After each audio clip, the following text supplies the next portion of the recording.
জয়গুরু বন্ধুরা, আজ আমি বানিয়ে দেখাবো ডুমুরের চপ। তার জন্য লাগছে ডুমুর সেদ্ধ করে নিয়েছি, আলু সেদ্ধ করে নিয়েছি, আর এই বেসন। এই দিয়ে আমি বানাবো। আপনারা প্রথম থেকে শেষ পর্যন্ত দেখতে থাকুন। ডুমুরটা সেদ্ধ করে একটু হাত দিয়ে ম্যাশ করে নিয়েছি, আলুটাও সেদ্ধ করে মাখিয়ে নিয়েছি, আর এতে মশলা দিয়েছি, আদা গ্রেট করে দিয়েছি, তেল লঙ্কা করে দিয়ে মাখিয়ে দিয়েছি, হলুদ দিয়েছি, আর জিরে ধনে দিয়েছি, আর এখন দেবো লবণ, স্বাদ মতো লবণ। এটা আমি মাখিয়ে নেব।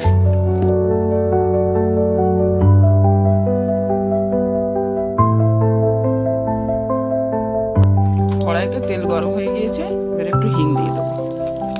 এই ডুমুর আর আলু মশলা দিয়ে মশলাটা দিয়ে দেবো।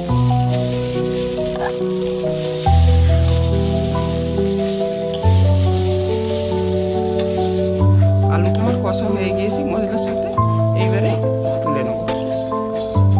বন্ধুরা, ডুমুরের চপগুলো আমি হাতে এরকম চ্যাপটা চ্যাপটা করে বানিয়ে নিয়েছি, বেসনটাও গুলে নিয়েছি। এইবারে একটা একটা করে ভেজে নেব।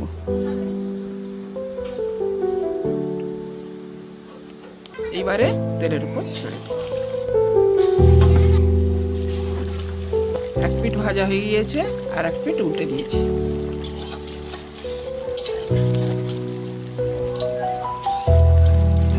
এই ডুমুরের চপগুলো ভাজা হয়ে গিয়েছে, এইবারে তুলে নেব।